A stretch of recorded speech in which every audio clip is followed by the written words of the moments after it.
Que vous inspire la couverture médiatique de M. Emmanuel Macron ? Monsieur Macron, c'est qui ? En fait, Monsieur Macron, il y a 2 ans, personne ne savait qui était Monsieur Macron. Remarquez bien d'ailleurs qu'on s'en portait pas plus mal. Monsieur Macron a été sorti d'un chapeau. C'était un jeune, enfin jeune, il n'est plus si jeune que ça, il a 38 ans. Enfin, c'est encore un jeune inspecteur des finances. C'est quelqu'un qui appartient au même corps administratif que le mien. Mais nos ressemblances s'arrêtent là. Monsieur Macron, donc, il était dans le cabinet ministériel.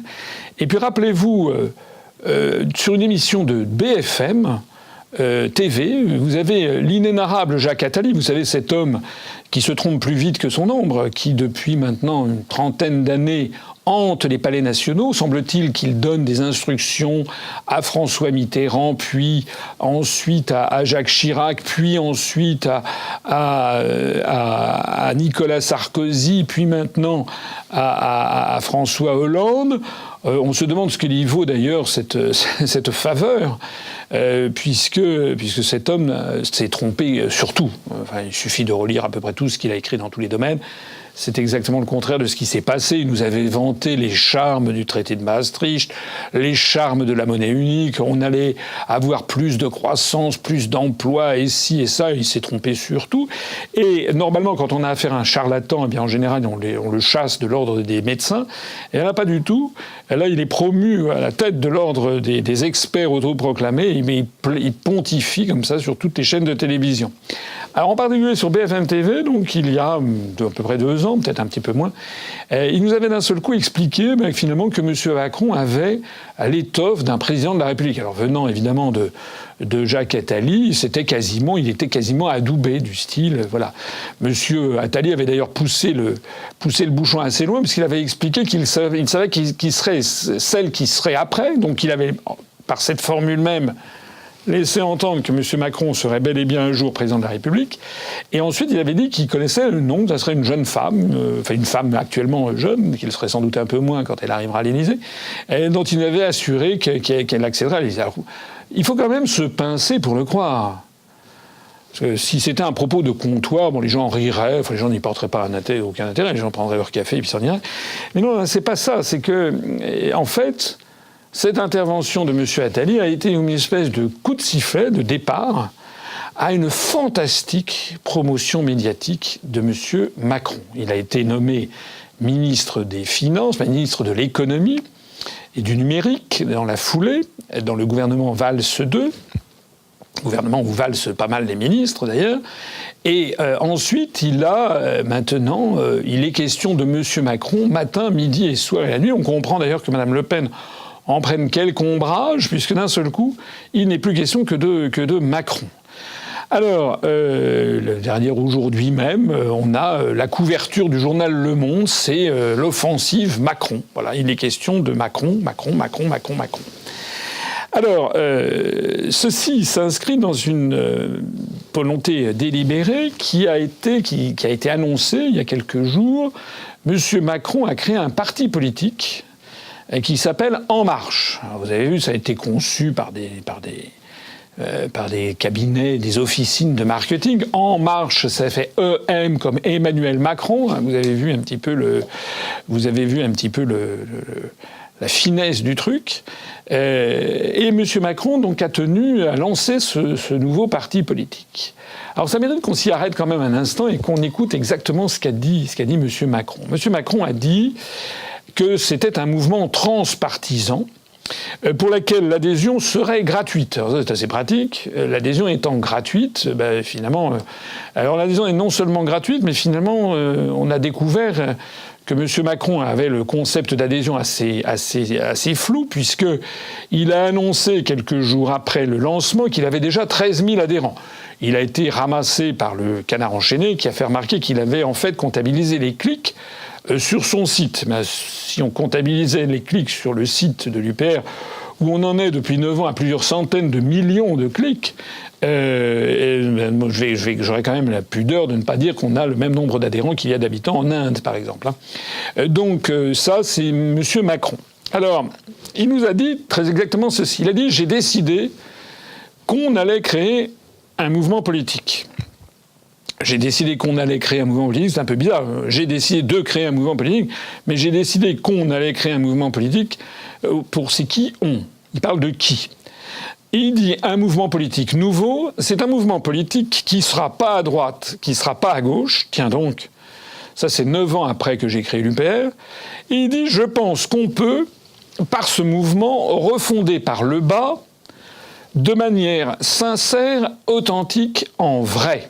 Écoutons-le. Et j'ai décidé qu'on allait créer un mouvement politique. Un mouvement politique nouveau. C'est un mouvement politique qui ne sera pas à droite, qui ne sera pas à gauche. Et je pense qu'on peut, par ce mouvement, refonder par le bas, de manière sincère, authentique, en vrai. Analyser le clip qui est en 3 parties. La première partie, c'est le constat. La France va mal. Quand on écoute les Français, on entend partout la même chose. Il faudrait que ça bouge, il faudrait essayer des idées neuves, aller plus loin, oser, en finir avec l'immobilisme. Ça ne date pas d'hier. Deuxième partie, la France a du potentiel. Les gars, on n'est pas si nuls. Mais on entend aussi d'autres choses. Que notre pays a les atouts pour réussir. Que les Français ont du potentiel et un talent qui n'attendent que d'être reconnus pour repartir de l'avant. Et troisième partie, votez pour moi. Alors on fait quoi? On se met en marche. Car on ne fera pas la France de demain sans faire place aux idées neuves. Et le tout se termine sur une vue de Paris au soleil couchant avec la signature d'Emmanuel Macron, voilà. Alors, donc ce mouvement sincère, authentique, en vrai, aussitôt, il avait à peine lancé ce mouvement qu'il a été ramassé à juste titre par une émission du Petit Journal tout à fait remarquable qu'il faut absolument regarder, puisqu'en fait, tout était faux dans ce lancement. C'était non seulement... M. Macron a annoncé qu'il lançait un mouvement de sincère, authentique, en vrai, et en fait, tout était faux. Ce qui était faux, c'était d'abord... Il a fait un clip avec des gens qui étaient sur le clip. C'était en fait des photos, des films, des personnages qui avaient été achetés sur des banques d'images aux États-Unis ou en Allemagne. Donc le Petit Journal a fait un petit passage qui vaut vraiment le coup d'être revu. Pour ce clip authentique et vrai, ne me dites pas que tous ces gens qu'on voit dans le clip ne sont pas français. Ah non, ne me le dites pas. Et paf, on me le dit. L'équipe authentique et vraie s'est servie dans plusieurs bases d'images prétextes étrangères. Et alors dès le début, dès le deuxième plan. Quand on écoute les Français, on entend partout la même chose. Et paf, dès le deuxième plan, les 3 personnes qui marchent sont autrichiennes. C'est marqué là, Austria, Autriche. Quand on écoute les Français... Déjà, ils parlent déjà allemand. Et puis alors, ils n'y sont pas allés avec le dos de la cuillère. Le clip, qui est censé parler de nous, de notre pays, de la France, des Français, on a du mal à en trouver des Français dans le clip. Allez hop, c'est parti, voici la France d'Emmanuel Macron. Que notre pays a les atouts pour réussir. Que les Français ont du potentiel et un talent qui n'attendent que d'être reconnus. Alors, elle est anglaise, la petite fille qui dessine est texane et le chef de travaux est américain. La suite...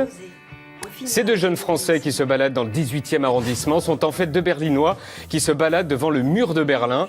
Ce cliché du jeune de banlieue à capuche est en fait un Américain qui habite à New York et on le retrouve dans un clip de Raga. Quand je vous dis qu'ils y sont tombés en plein dedans. Pas la France de demain sans faire place aux idées neuves, sans audace, sans esprit d'invention. Effectivement, on ne fera pas la France de demain avec ce prof car il est aux États-Unis et il apparaît même dans une pub américaine. On s'est aperçu aussi qu'ils avaient voulu gommer les preuves qu'il s'agissait d'images étrangères. Regardez cette image dans une école. Si on zoome en haut à droite, dans le clip de Macron, il est marqué « Rentrée 6e ». On a retrouvé l'image. Ça se passe dans une école de Washington aux États-Unis. Et si on zoome, ils ont carrément pris du temps pour photoshopper le panneau. Car sur l'original, c'est écrit en anglais, forcément, « Be a star ». Et ce qui devait arriver, arriva. On va faire un jeu. Concentrez-vous, regardez bien cette séquence de Français comme vous, comme moi, ces Français que veut Macron.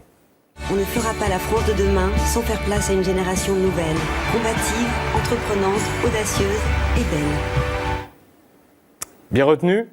Et maintenant, voici un clip du candidat américain Bernie Sanders. Provide living wages for working people. Ensure equal pay for women. I'm Bernie Sanders. I approve this message. Vous avez vu? Une même personne qui se retrouve dans un même clip politique aux États-Unis et en France. Bon, après la diffusion de son clip, sincère, authentique et vrai, retour sur scène avec Emmanuel Macron sous les applaudissements des spectateurs qui n'y ont vu que du feu. Ce sera un nouveau mouvement politique. Je ne sais pas si ça va réussir. Avec tous ces Américains, si ça réussit pas quand même.